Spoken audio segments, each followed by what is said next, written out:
Hello friends, आज मैं आप सभी के बीच बहुत दिनों के बाद एक नई और सच्ची कहानी लेकर आई हूँ, जिसमें कि एक राघव नाम का एक लड़का रहता है और वह 4 साल तक जेल के अंदर रहता है। इस बीच उसके पूरे परिवार वालों को काफ़ी दिक्कतों का सामना करना पड़ता है, क्योंकि वह अपने परिवार का एकमात्र इकलौता सहारा था, जो कि मेहनत मजदूरी कर कर अपने घर परिवार को चलाता था। लेकिन एक महिला उसकी ज़िंदगी में आती है, जो कि उससे उसकी कुछ जो भी वह स्टेज प्रोग्राम करता था गांव-गांव में जाकर, वह लोगों को मनोरंजन करवाकर जो भी उससे पैसे मिलते थे, उससे वह अपना घर खर्च चलाता था।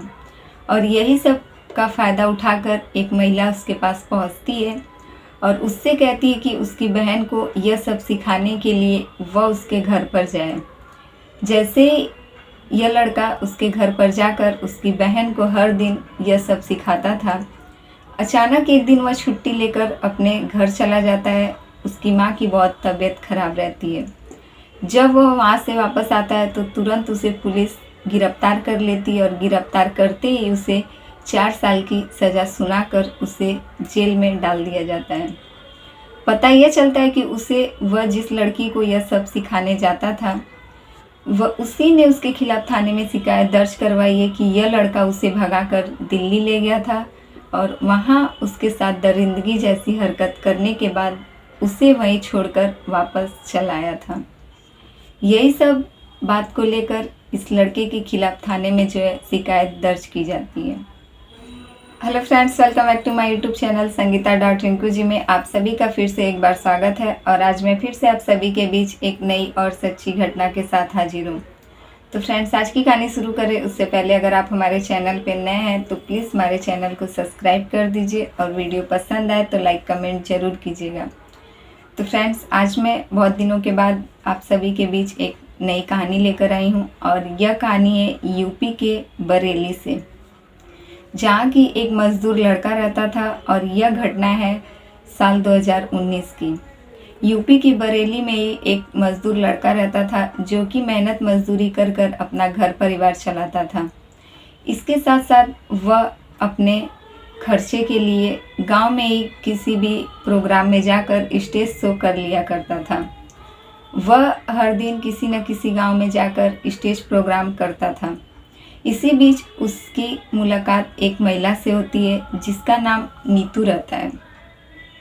नीतू उसके पास जाती है और कहती है कि उसकी छोटी बहन एक मनीषा है, जो कि उससे यह सब सीखना चाहती है और उसके लिए उसे इसके घर जाकर उसकी बहन को यह सब जो है सिखाना पड़ेगा।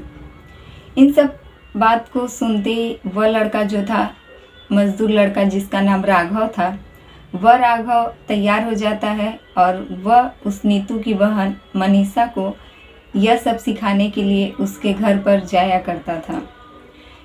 सब कुछ अच्छा चल रहा होता है और कुछ दिन के बाद वह नीतू से कहता है कि उसकी माँ की तबीयत खराब है और वह जो है अब कुछ दिन के लिए नहीं आएगा। इतना कहकर वह अपने घर चला जाता है और उसके पास एक दिन अचानक पुलिस पहुँचती है।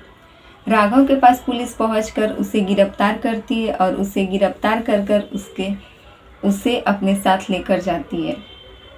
राघव को कुछ भी नहीं पता था कि आखिर पुलिस वाले उसे क्यों गिरफ्तार कर रहे हैं और आखिर उसने किया क्या है। बाद में राघव को यह पता चलता है, जब उसकी पेशी कोर्ट में की जाती है तब उसे पता चलता है कि उसके खिलाफ किसी ने थाने में यह शिकायत दर्ज करवाई है कि उसके ऊपर किसी लड़की के साथ दरिंदगी करने का आरोप लगाए गए हैं। यह सब बात से वह बहुत बार मना करता रहा, लेकिन बहुत सारे सबूत जो है उसी के खिलाफ थे और इसीलिए उसे जो है 4 साल के लिए जेल में कैद होने की सज़ा सुना दी जाती है। सितंबर में शिकायत दर्ज करने के बाद से पुलिस उसे गिरफ्तार कर कर उसे कोर्ट में पेशी के दौरान 4 साल की सज़ा सुना दी जाती है। जब वह 4 साल के दौरान वह जेल में ही कैद था, इसी बीच उसका केस जो है चलता रहता था। उस पर आरोप था कि उसने नीतू की छोटी बहन मनीषा को घर से भगाकर उसके साथ दिल्ली ले जाकर उसके साथ दरिंदगी कर कर उसे वहीं छोड़कर यह वहाँ से फरार हो चुका था। यही सब शिकायत थाने में दर्ज कराई गई थी जो कि उसके खिलाफ थी और यही सब से उसे 4 साल की सज़ा सुनाई गई थी। लेकिन जैसे ही एक दिन कोर्ट में पेशी के दौरान मनीषा का बयान दर्ज किया जाता है, उसका पूरा बयान दर्ज करने के बाद जब उसे कुछ पेपर पर साइन करने के लिए कहा जाता है, उसके सिग्नेचर से जज साहब पकड़ लेते हैं कि मनीषा जो है काफ़ी पढ़ी लिखी है। जैसा कि उसने अपने पूरे बयान में पहले यह बताया था कि वह पढ़ी लिखी नहीं है और इसीलिए उसी बात का फ़ायदा उठाकर राघव ने उसके साथ जोर ज़बरदस्ती करने की कोशिश की है। लेकिन उसके सिग्नेचर से जज साहब पकड़ लेते हैं और जब पूरी पूछताछ की जाती है तब मनीषा अपनी गलती स्वीकार कर लेती है और कहती है कि उसने किसी के दबाव में आकर और मन घड़त कहानियाँ बनाकर राघव को जो है इस केस में फंसाया है और इन सब से बेचारे राघव को 4 साल तक जेल में रहना पड़ा और इसके वजह से उसके पूरे परिवार वालों को काफ़ी दिक्कतों का सामना करना पड़ा। इधर अब जज साहब जो है वह मनीषा को 4 साल के लिए जितने दिन तक राघव जेल में था उतने दिन तक उसे भी सज़ा सुना दी गई और जुर्माने के तौर पर कानून के साथ खिलवाड़ करने के लिए उसे 6 लाख रुपए का जुर्माना भरना पड़ा। यही फैसला जज साहब सुना देते हैं और कहते हैं कि अगर उसने 6 लाख का जुर्माना नहीं भरा तो उसके 6 महीने की सज़ा और आगे बढ़ सकती है।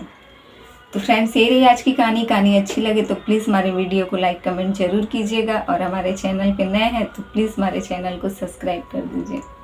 फिर मिलेंगे आपसे ऐसे ही दूसरी सच्ची घटना के साथ।